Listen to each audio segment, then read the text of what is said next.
Donc, bonjour à tous, je suis Muriel Tayan, je suis directeur général de Zenith Asset Management et aujourd'hui, je vais vous parler de l'économie européenne.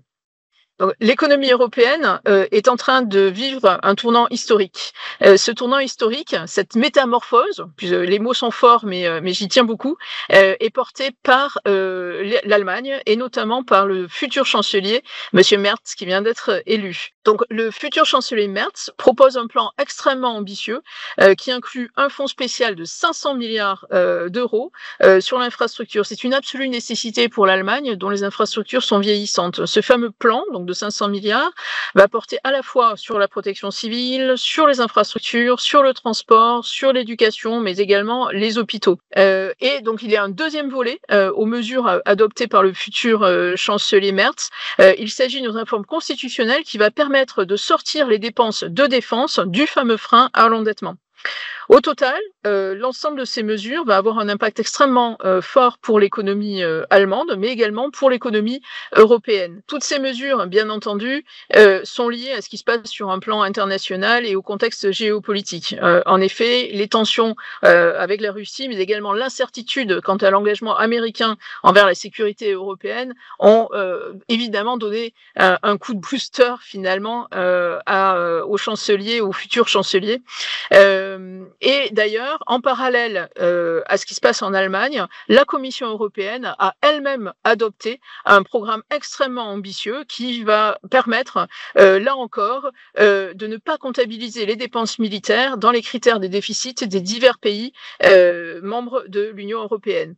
Cela peut augmenter très notablement les dépenses militaires, puisque elles pourront aller jusqu'à 1,5% du PIB. On a calculé qu'au total, enfin la Commission européenne a calculé qu'au total, cela pouvait représenter 650 milliards d'euros de dépenses additionnelles sur les 5 prochaines années pour l'Union européenne. Donc cela, effectivement, annonce un changement de modèle économique qui est très fort. C'est particulièrement vrai, évidemment, pour l'Allemagne.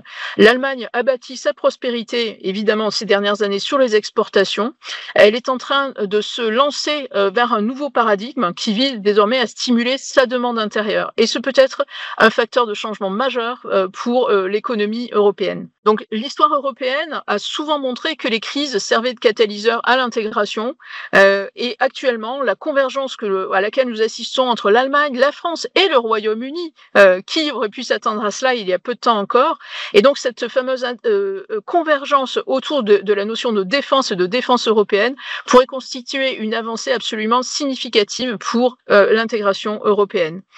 Alors, au-delà des chiffres et des changements de discours qui ont eu lieu ces dernières semaines, ce qu'il faut surtout souligner, c'est que ce dont on vient de parler amène un regain de confiance extrêmement important qui s'est manifesté sur les marchés financiers, à la fois évidemment sur les marchés de taux qui, eux, pour le coup, les taux ont remonté, les taux longs ont remonté, dans l'idée que potentiellement, l'endettement des divers États allait croître, évidemment, au fil des ans. Mais ça a eu également un effet très important sur les marchés actions qui se sont beaucoup appréciés depuis le début de l'année, contre toute attente, puisque souvenez-vous, en fin d'année dernière, on avait une situation où très clairement, les États-Unis menaient la danse, avaient vraiment un avantage très significatif par rapport aux actions européennes. Eh bien, en ce début d'année, c'est la situation inverse qui se produit. Et évidemment, les divers plans de relance dont je viens de vous parler ne sont pas étrangers au phénomène. L'année 2025 sera sans doute une année empreinte de beaucoup de volatilité sur les marchés actions, compte tenu de toute l'incertitude dans laquelle nous évoluons, notamment sur un plan géopolitique. Il n'en demeure pas moins que les annonces qui viennent d'être faites en Europe notamment vont permettre à la croissance européenne de rester dans le vert cette année, voire même de croître à la fois en 2024 et en 2025.